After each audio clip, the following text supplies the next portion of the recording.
Your assignment, should you choose to accept it, is to document Federal Lands Highway Project X-7748-3-G5836-1, codename Construction Documentation. You'll find further instructions in the main file. Before starting your assignment, it is imperative that you view the classified information contained in this videotape. Your predecessor failed and currently paves dog runs in the desert. Don't let us down.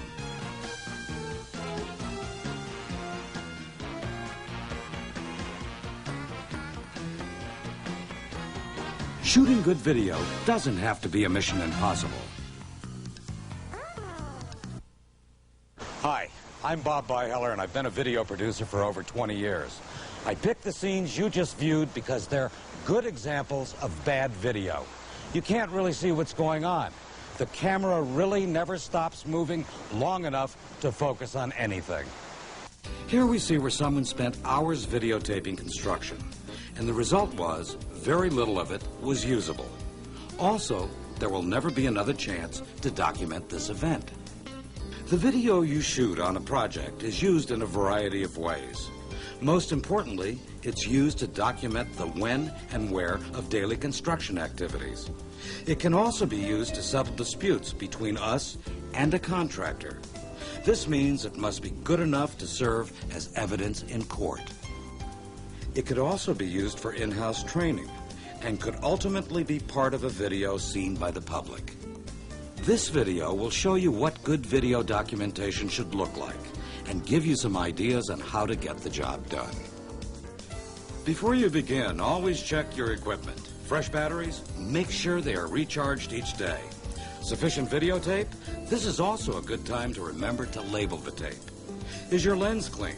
Before you shoot, clean your lens with soft paper or cloth. And now it's time for the two most important pieces of video equipment: your tripod and the camcorder. Always use them together. It's one of two rules for getting good video.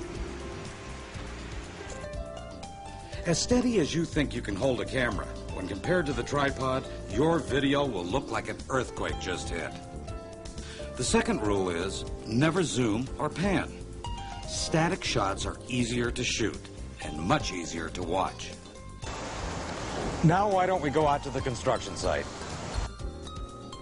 Say that today you've been assigned to document the construction activities on this project. The first thing you'll need to do is find the best place to shoot your video. Make sure it's a place where you won't be aiming the camera into the sun. Also, nothing should block your view of the activity you're going to shoot.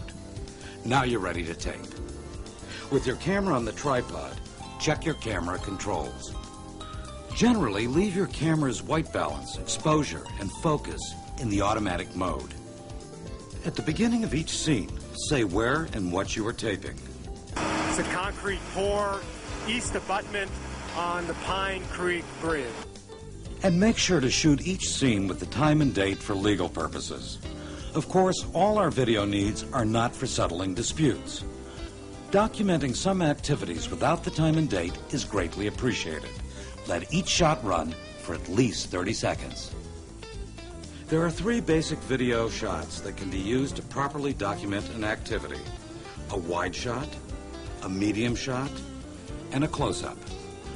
One of the most used shots is a static wide shot. With this shot, you are trying to show the entire activity being documented.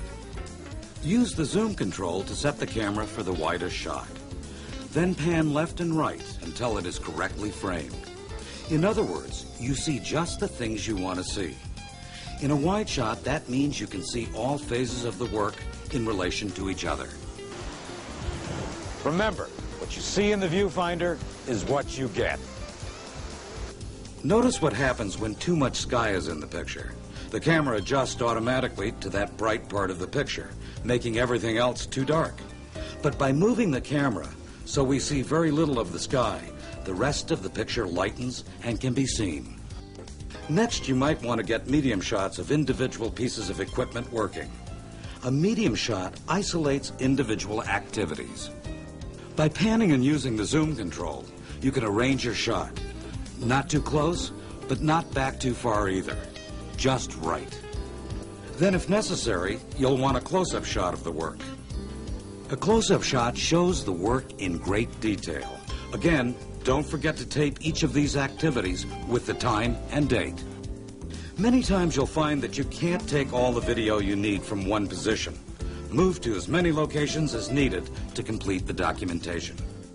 When a tripod is unavailable, find something solid to set your camera on, like the hood of your car, a tree stump, or even a piece of construction equipment.